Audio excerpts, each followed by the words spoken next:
Hey there, YouTube fam, welcome back to our channel. Today we have an essential topic for all you Google Chrome users out there. Have you ever wondered how to export your precious bookmarks from Google Chrome?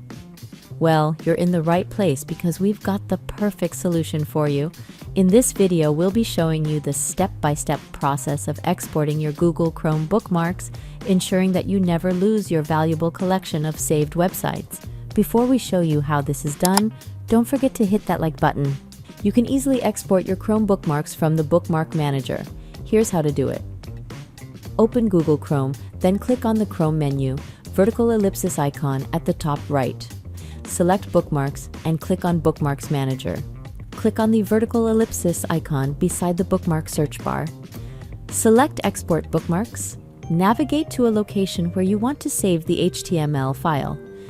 Enter a file name for your HTML file and click on Save. Exporting bookmarks saves all of your bookmarks. You cannot choose which bookmarks to save and which to not. Thank you so much for tuning into our video. We hope you found the tutorial informative and helpful in preserving your valuable website collection. If you enjoyed the content and want to stay connected with us, make sure to subscribe to our channel.